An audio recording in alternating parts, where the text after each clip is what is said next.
If you're a beginner or you've just started and you don't know which strategy is best for you or how property works, but the good news is I've created this video for you where I'm going to share with you 5 strategies I think you ought to know about. You can then look into them, do your own research and see which one works best for you.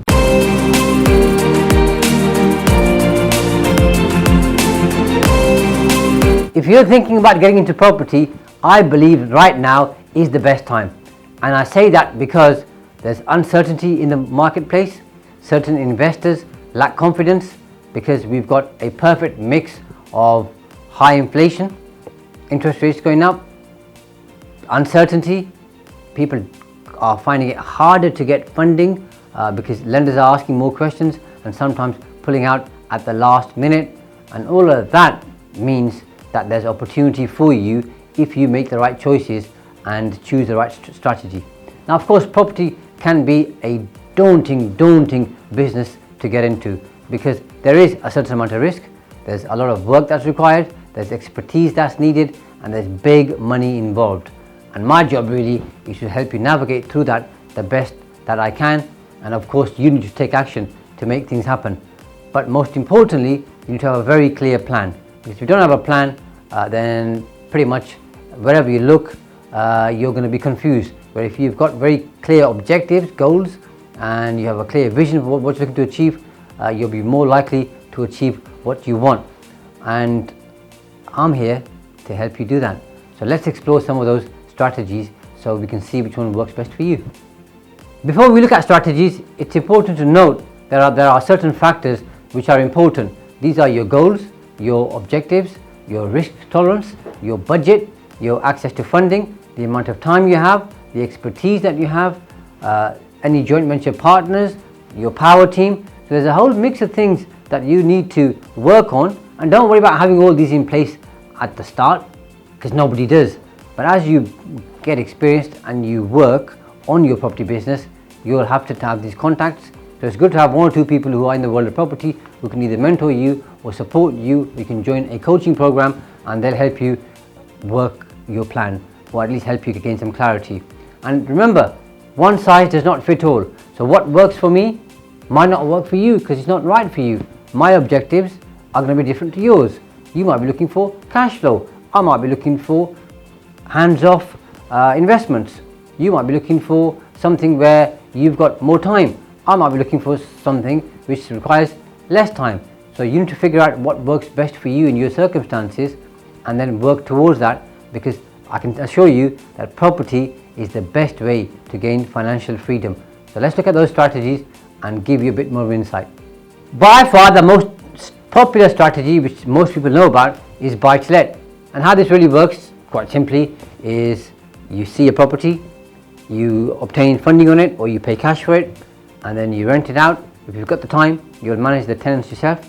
If you don't have time, you'll use a letting agent or a managing agent and they'll manage the property for you. It's usually on a 6-month AST, and assured short-hold tenancy. You obviously pay all the bills, repairs, maintenance, insurance, and all the legal compliance that you need to do.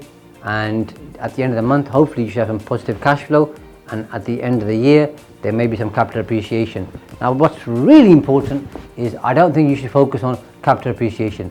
That is a bonus. What you should focus on is making sure that you get net monthly cash flow. Now, some months will work well, others won't, because you might have a month where you've got lots of repairs or a tenant leaves and there's a 2, 3, 4 week void, or sometimes longer. But with all things being equal, in most months you should be creating positive cash flow. So that's really good.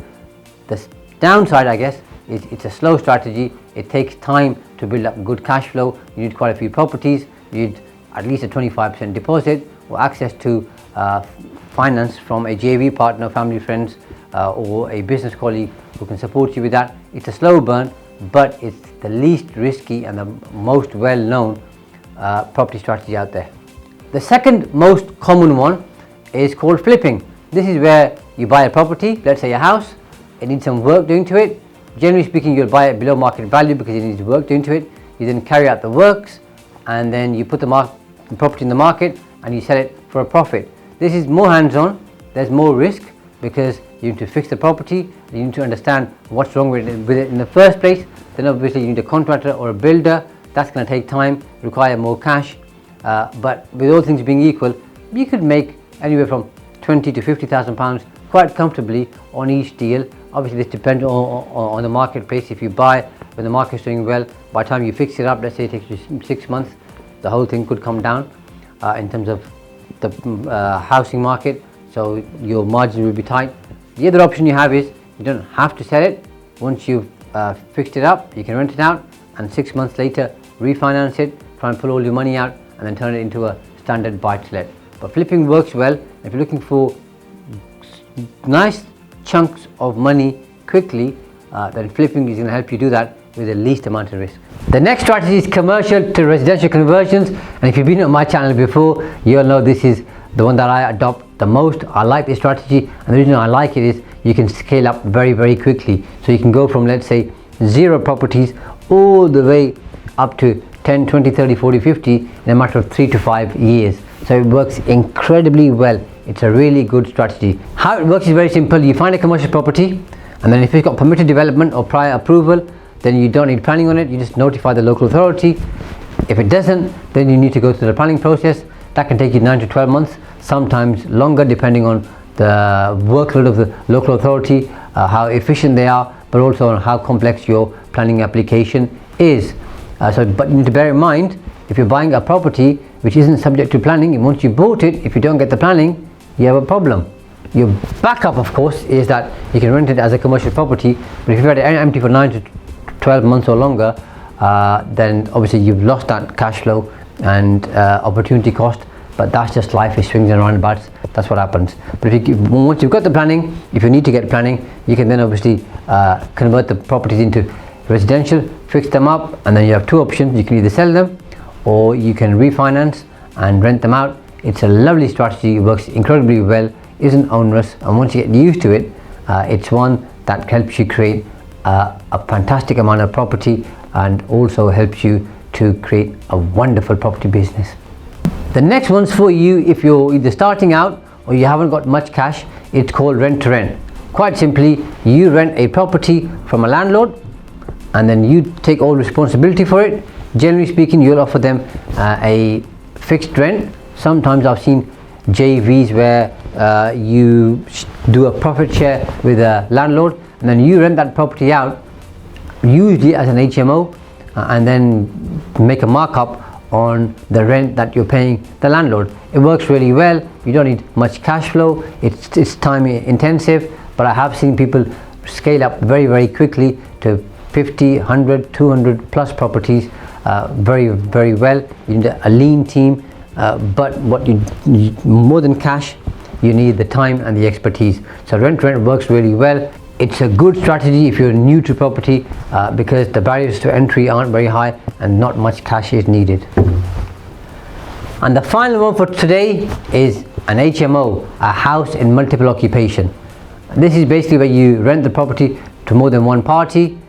Generally speaking, they'll have their own room, but they'll have a common area where they share the kitchen, the dining room and the lounge. You can have anywhere from 2 to 5 to 7 people. Just beware that some councils may have Article 4 in place, which means you need to go to the planning department in order to have an HMO. If there's no Article 4 in place, then of course you can run an HMO. Another warning for you is if you're in an area where there's lots of HMOs, residents and neighbours don't like them. If you're in an area where there aren't many HMOs, it still needs to be managed pretty tightly, because you can imagine if you've got, say, 6 people living there, generally speaking the tenure doesn't seem to be that long, so you've got new people coming in, going out, they need car parking space, all sorts of stuff happening, and sometimes the neighbours don't like it. So as long as you can manage it well, HMOs work well, but it's not a strategy that I implement just for disclosure purposes, but it's my job to share with you what the different strategies are, so that's what I'm doing that today. So all these 5 strategies I've shared with you have their own pros and cons, and it depends on what you're looking to achieve, but at least it gives you a bit of direction, and you can obviously research further and see the one that works for you. All of them pretty much require some form of funding. The one that requires the least funding and you can start straight away, in my opinion, is rent to rent. So you need to work out, are you doing it on your own? Are you doing it with somebody else? Are you looking for bank funding? Are you having JV partners? Do you have access to cash where you know people who are cash rich, time poor, so you can do deals with them? All of these things you need to clarify, and then obviously look at your own expertise and how much time you've got to implement from having your own power team. But if you're not sure, I'd say try 2-3 different strategies. Have a buy-to-let, see how that works for you. Then try an HMO, then do a flip. At the same time, then once you've got a bit more confidence, try commercial conversions and see how you go. And if you don't want to try any of those, you start with rent to rent, you can do that too. Because it's only by the doing and the trying you'll find out which one works for you and which one that you enjoy the best. Now I'm happy to do a deeper dive into any one of these 5 strategies. If you want, just go in the comments box, either ask a question, or of course if you disagree with me, share your observations and we can have a conversation. Or also comment if you want me to go deeper into any one of the strategies. I'm more than happy to do that.